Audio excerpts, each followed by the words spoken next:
So you proposed to present the bill on the 24th? Yes, Your Excellency. But why in the old assembly hall? It was there. I stepped for the first time as an MLA. It was there. So many historical bills were presented. That is my sentiment. Oh, nice. I appreciate your effort. Thank you. And your good intentions. But you know there are so many ifs and buts in this. Yes, Your Excellency. I'm aware of it, but still, I just want to try it once. Okay. All the best. Wish you all the best. Thank you, Your Excellency. సొంత party నుండి ప్రతిపక్ష పార్టీల నుంచి అభ్యంతరాలు వ్యక్తమైనా మన ముఖ్యమంత్రి Kalluri Chandram right to recall bill ని అసెంబ్లీలో ప్రెజెంట్ చేయడానికి సిద్ధపడ్డారు. ఇది ఇలా ఉండగా వివిధ వర్గాల ప్రజల మద్దతు ఈ బిల్ కి లభిస్తోంది. ప్రజాస్వామ్యం అంటే ప్రజలకు ఏదైనా నిర్ణయం తీసుకునే ఆప్షన్ ఉండటం. మనం తప్పు చేశామని ఫీల్ అయినప్పుడు సరిదిద్దుకునే అవకాశం ఉండటం మంచిదే. మన మంత్రివర్గంలో కొందరు దొంగలు ఉన్నారు. ఈ రూల్ తో అలాంటి వాళ్ళని తప్పించే అవకాశం ఉండటం అది చాలా మంచి మార్పును తీసుకొస్తుంది. 2 సంవత్సరాలు చూస్తాం, తర్వాత వాళ్ళ సేవ మాకు వద్దనుకుంటే రీకాల్ చేసి కొత్త వ్యక్తిని ఎన్నుకుంటాం. నిజాయితీగా ఆలోచిస్తే ఈ బిల్ పాస్ అవడం చాలా కష్టం. దాని గురించి డీటెయిల్ గా తెలుసుకోకుండా మాట్లాడడం కరెక్ట్ కాదు. అది వర్కౌట్ అవదండి. ఒక డెసిషన్ మనం తీసుకున్న తర్వాత అది రాంగ్ అని తెలిస్తే దాన్ని సరి చేసుకోవడానికి ఆప్షన్ ఉండడం మంచిదే. అది ఖచ్చితంగా ఉండాల్సిన రూల్. మనం ఒకళ్ళకి ఓట్లేసి గెలిపించిన తర్వాత వాళ్ళని మార్చే అధికారం ప్రజలకు ఉండాలి. ఇది అమల్లోకి వచ్చే ఛాన్సే లేదు. బిల్లు పాస్ అయితే చాలా సంతోషం. ఇది పాస్ అవ్వాలని దేవుని కోరుకుంటున్నాను. ఎవరు గెలిచినా ఎవరు ఉన్నా మా జీవితాలు ఇట్టాగే ఉంటాయి. చాలా మంది అవినీతిపరులు ఈ బిల్ పాస్ అయితే మంత్రి పదవులు కోల్పోతారు. దానివల్ల మా లాంటి సామాన్యులకు మేలు జరుగుతుంది. ఈ బిల్లు పాస్ అవుతుందన్న నమ్మకం. అంత సులభం కాదు. ప్రాక్టికల్ గా చాలా కష్టం దీన్ని అమలు చేయడం. పాజిటివ్ నెగిటివ్ రెండు చెక్ చేసి కరెక్ట్ అనుకుంటేనే ఈ బిల్లుని పాస్ చేస్తే బెటర్. దీన్ని ఎవరు సపోర్ట్ చేస్తే నేను వాళ్ళకే ఓటేస్తాను. నేను దీన్ని సపోర్ట్ చేస్తున్నాను. ఈ బిల్లు పాస్ అయితే అవినీతి ఉండదు. అవుతుంది ఖచ్చితంగా పాస్ అవుతుంది.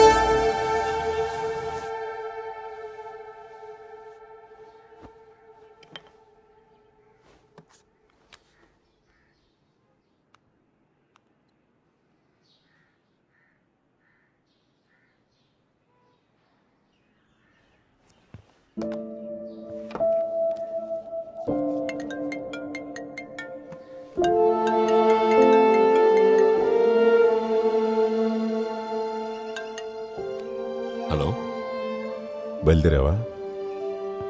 లేదు, ఇప్పుడే బయలుదేరబోతున్నా. బాగా మబ్బు పట్టింది, వర్షం పడచ్చు. నేను ఇక్కడే ఉంటాను, నువ్వు వెళ్ళరా.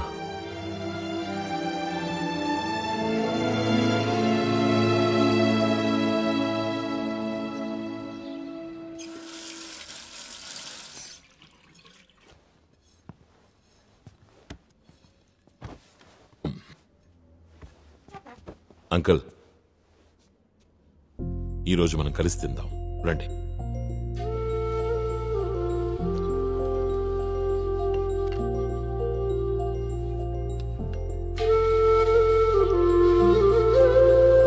తినండి.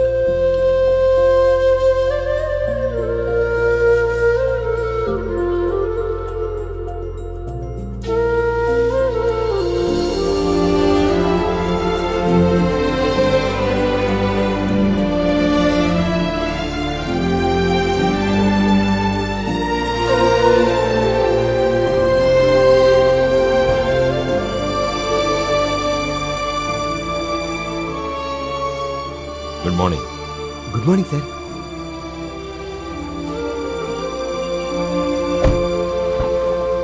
మునీర్ సార్, పద.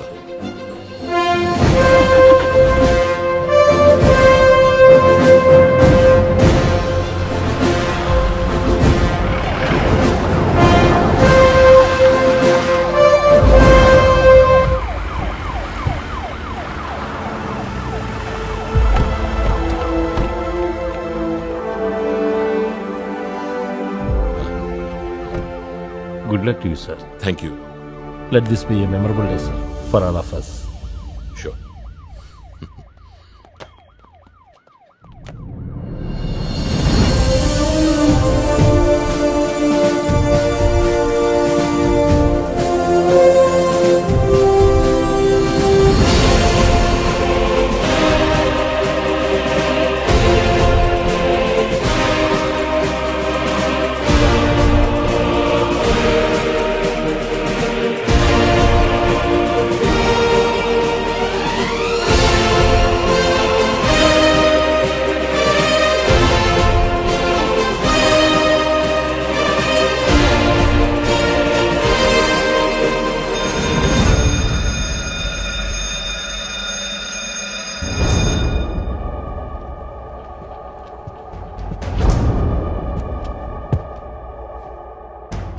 Respected members of the Legislative Assembly, Honorable Chairman of the Assembly is coming.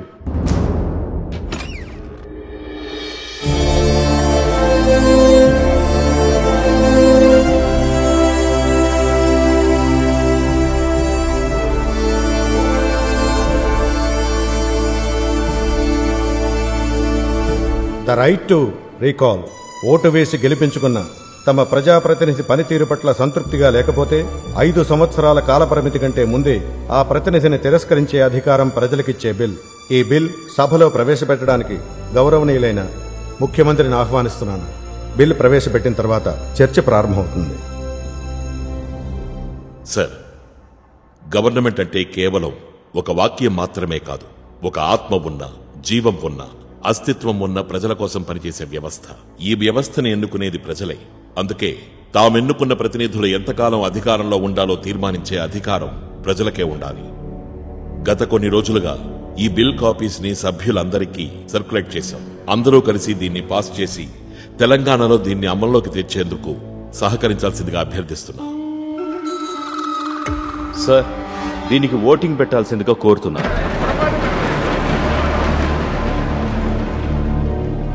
ఇక్కడ మా పార్టీ అధికారంలో ఉందని, వాళ్ల పార్టీ ప్రధాన ప్రతిపక్షం అన్న విషయాన్ని గౌరవనీయులైన ప్రతిపక్ష నాయకులు కొంచెంసేపు మర్చిపోవాలి. అందరం కలిసి ఏకగ్రీవంగా ఈ బిల్ని పాస్ చేద్దాం.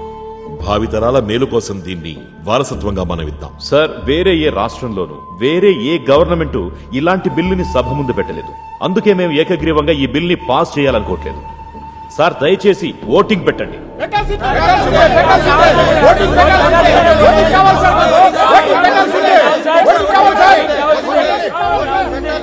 ఈ బిల్లుకి ఓటింగ్ నిర్వహించాలని తీర్మానించాం. Yes poll, ring the bell.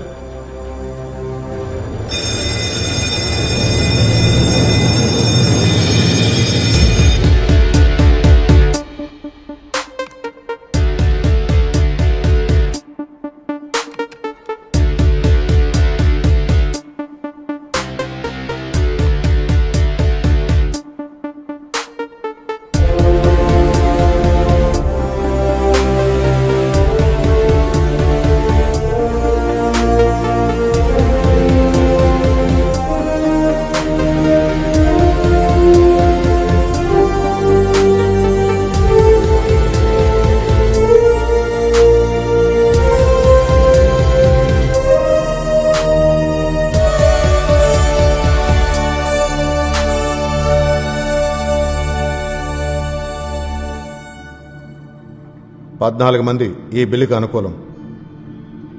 ఒక విపక్ష ఎమ్మెల్యే న్యూట్రల్గా ఉన్నారు. బిల్లుకు వ్యతిరేకంగా ఓటు చేసింది 125 మంది.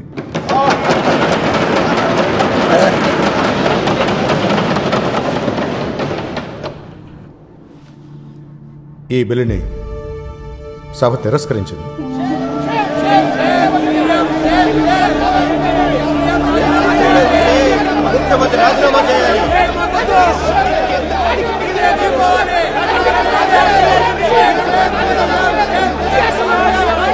ప్లీజ్ వెళ్ళి కూర్చోండి.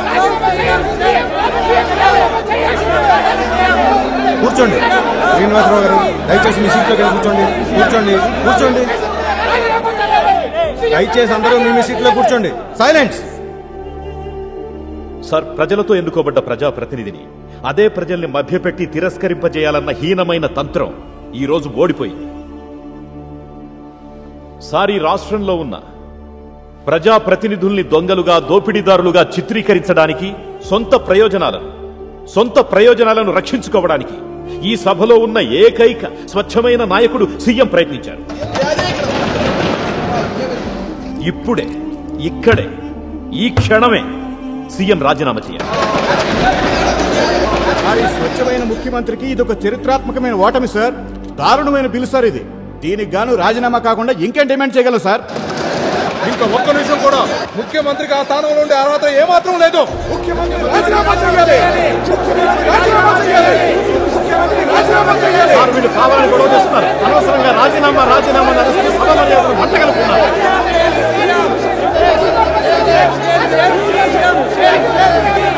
సైలెన్స్. అమలు చేయడం అసాధ్యం అని అందరికీ తెలిసిన బిల్ సార్ ఇది. పాస్ అయితే పూర్తిగా దుర్వినియోగం అయ్యేది. సంవత్సరం ఎలక్షన్స్ కండక్ట్ చేయాల్సిన పరిస్థితి వచ్చేది. ఖజానా ఖాళీ అయి ఉండేది. సార్, మన ప్రజాస్వామ్యం సంక్షోభంలో కూరుకుపోయేది సార్. సార్, మీరే చూశారు, సీఎం సొంత పార్టీ నుంచి కేవలం 8 మంది ఈ బిల్లుకి అనుకూలంగా ఓటు వేశారు. ఈ సభకి, ఈ గవర్నమెంట్ కి, ఈ రాష్ట్రంలోని ప్రజలకి తీవ్రమైన అవమానం జరిగింది ఈ రోజు ఈ సీఎం వల్ల. ఇంకా ఏం చేసి సమర్థించుకోగలరు? ఇప్పుడు మీకు ఆ సీట్లో కూర్చుని అర్హత ఉంది.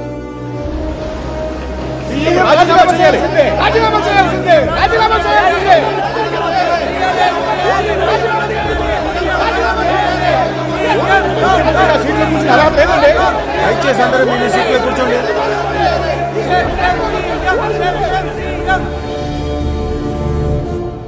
నాకు ఆశ్చర్యం వేస్తోంది సార్. ఈ బిల్కి అనుకూలమైన ఓట్లు 2 అంకెలకి చేరడం. ఈ బిల్లు పాస్ అయ్యే అవకాశం లేదని నాకు ముందే తెలుసు సార్. ఇదే ఈ బిల్లుకున్న నేపథ్యం. ఇది ప్రెజెంట్ చేస్తే ఇలాగే జరుగుతుందని సమర్థించుకోవడానికి కుంటిసాగులు చెప్తున్నారు. ఈ ఓటమిని కప్పిపుచ్చుకోవడానికి ఈయన మొదలు పెడుతున్న కొత్త డ్రామా సార్ ఇది.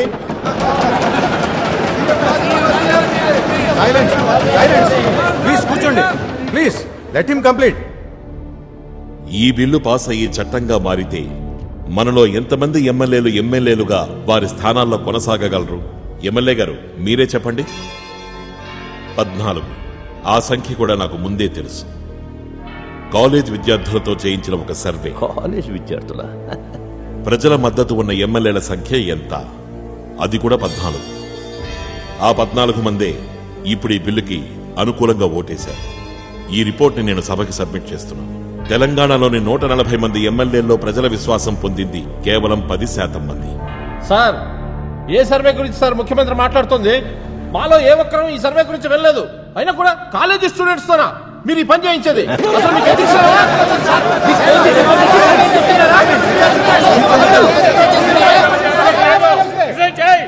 సార్, కొద్దిసేపటి క్రితమే ప్రతిపక్ష నాయకుడు చెప్పారు, ఈ బిల్లు చట్టరూపం దాలిస్తే సంవత్సరం ఎలక్షన్స్ కండక్ట్ చేయాల్సి వస్తుంది, దానివల్ల ఖజానా ఖాళీ అవుతుందని.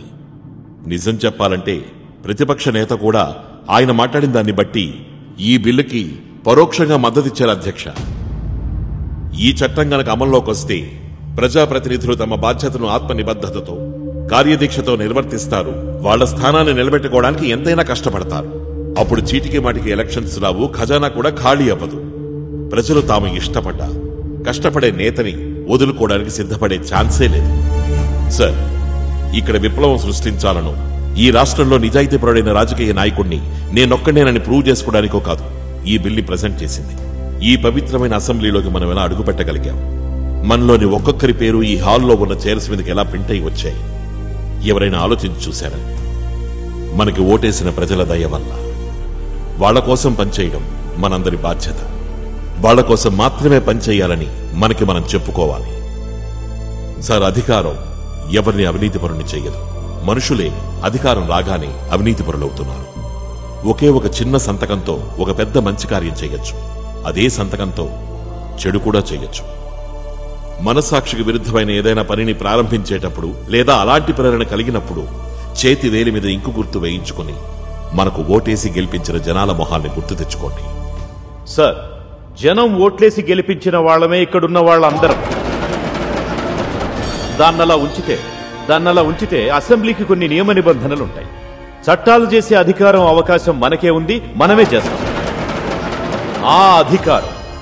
ఆ అధికారం భారీ మెజారిటీతో తిరస్కరించిన ఒక బిల్లు గురించి పదే అనుకూలంగా మాట్లాడుతూ ముఖ్యమంత్రి సభను అవమానిస్తున్నారు. సార్, ఈయన గ్యాలరీని ఉద్దేశించి మాట్లాడుతున్నారు. సార్, గౌరవనీయులైన ప్రతిపక్ష నేతకి ఈ విషయం తెలిసినట్లేదు. సాధారణ ప్రజలుండే స్థలమే ఆ గ్యాలరీ. వాళ్ల కోసమే, వాళ్ల హక్కుల కోసమే నేను మాట్లాడేది. కానీ మనలో ఎవరైనా ఈ గ్యాలరీ ఎక్కడుందో చూశారా? అదిగో, మనం కూర్చున్న ఈ స్థానం కన్నా చాలా పైనుంది. సార్, ఈ సీఎం దేని గురించి మాట్లాడుతున్నారు? ఇది ఆవేశపూరిత ప్రసంగాలతో అమాయక ప్రజలను రెచ్చగొట్టే ఎన్నికల సభ కాదు. ప్రజాస్వామ్యానికి అతి పవిత్రమైన అసెంబ్లీ ఇది. ఇక్కడ ఎక్కడుంది సార్ ప్రజాస్వామ్యం? అక్కడ కూర్చునున్న వాళ్ళకి ఒక్క వాక్యమైనా మాట్లాడే హక్కుందా? కనీసం వాళ్ళకి ఇక్కడికి వచ్చి నిలబడే అవకాశం కూడా లేదు. వాళ్ళు చేయగలిగిందల్లా ఓట్లేసి గెలిపించుకున్న తమ ప్రతినిధుల మాటలు, వికృత చేష్టలు అక్కడే కూర్చుని నిశ్శబ్దంగా చూస్తూ వాళ్ళ సహనాన్ని పరీక్షించుకోవడమే. సార్ ఇది అసెంబ్లీ సార్, ఇక్కడ కొన్ని నియమాలు నియంత్రణలు పాటించాలి. కొంచెం కృతజ్ఞత ఉండకూడదా సార్ వాళ్ళ మీద మనకి? నాతో మీతో పాటు ఇక్కడున్న వీళ్ళందరికీ అన్నీ ఇచ్చింది వాళ్లే. మనం నివసిస్తున్న ఇల్లు, మనం ఉపయోగిస్తున్న వాహనాలు, మన ఫ్రిడ్జ్, టీవీ, మనం తింటున్న తిండి, మనం వేసుకునే దుస్తులు ఇవన్నీ మనకిచ్చింది వాళ్లే. వాళ్ళు అధికారంతో మనల్ని శాసించాల్సింది. మనల్ని చూసి వాళ్ళు కాదు, వాళ్ళని చూసి మనం సార్ లేచి నిలబడాల్సింది. ప్రజాప్రభుత్వం అంటే ప్రజల్ని పరిపాలించడం కాదు సార్, ప్రజల కోసం పరిపాలించడం. అధ్యక్ష, నా రాజీనామా కోసం గొడవ చేస్తున్న ఈ ఎమ్మెల్యేలు అంత కష్టపడాల్సిన అవసరం ఇంకా లేదు. మీ ఓట్లతో బిల్లు తిరస్కరించబడ్డ మరో నిమిషమే నా రాజీనామా లేఖను గవర్నర్కి అందజేశాను, పొలిటికల్ సెక్రటరీ ద్వారా.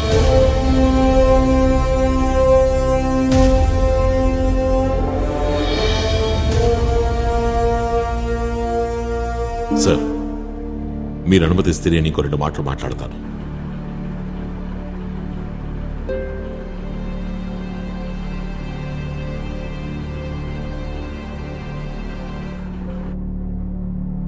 నేనిప్పుడు మీ ముందు నించున్నది ముఖ్యమంత్రిగా కాదు, ఇక్కడేదో ఒక మార్పు రావాలని ఆశిస్తున్న ఒక సాధారణ ప్రజాప్రతినిధిగా.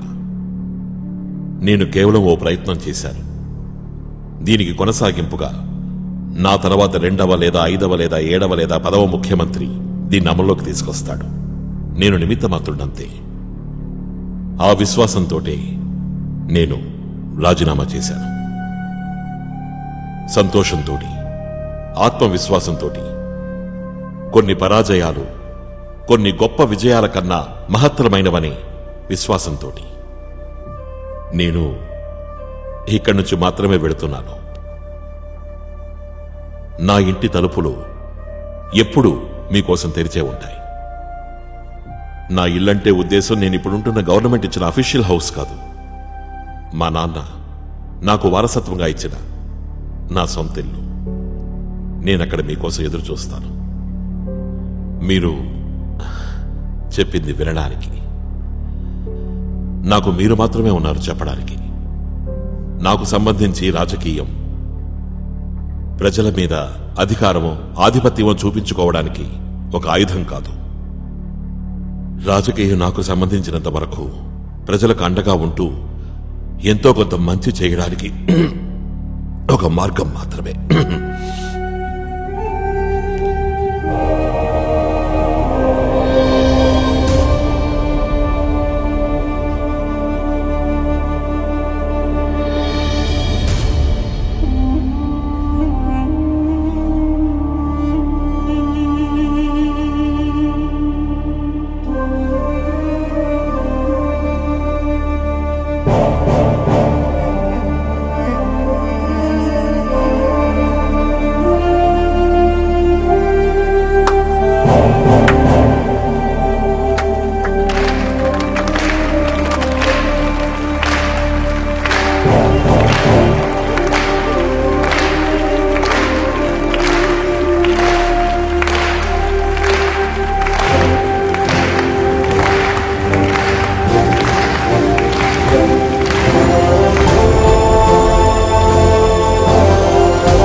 రోజు అసెంబ్లీలో ప్రవేశపెట్టిన రైట్ టు రీకాల్ బిల్ సభ్యుల తిరస్కరణకు గురికావడంతో ముఖ్యమంత్రి కల్లూరి చంద్రన్ తన పదవికి రాజీనామా సమర్పించారు. అందరినీ షాక్ కి గురి చేస్తూ ముఖ్యమంత్రి కల్లూరి చంద్రం తన రాజీనామాను డిక్లేర్ చేశారు.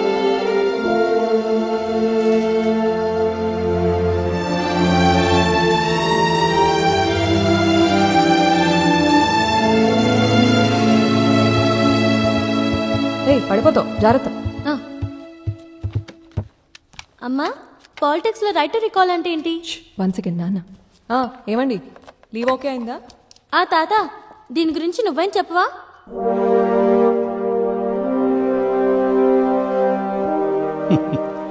ఇది మీ సంజయ్ మావయ్యని అడిగి ఇంటికి వచ్చాక వాడే నీకు దీని గురించి బాగా ఎక్స్ప్లెయిన్ చేయగలడు. దీన్ని ఫస్ట్ టైం అసెంబ్లీలో అప్పటి ముఖ్యమంత్రి ప్రవేశపెట్టాడు. ఆ ముఖ్యమంత్రి పేరేంటి? ఇప్పుడున్న ముఖ్యమంత్రి పేరేంటి?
ఇది మార్పుకొచ్చిన మద్దతు. ఈరోజు మనం చూపింది లోకం మొత్తం రేపు అనుసరించే అద్భుతమైన మార్పు.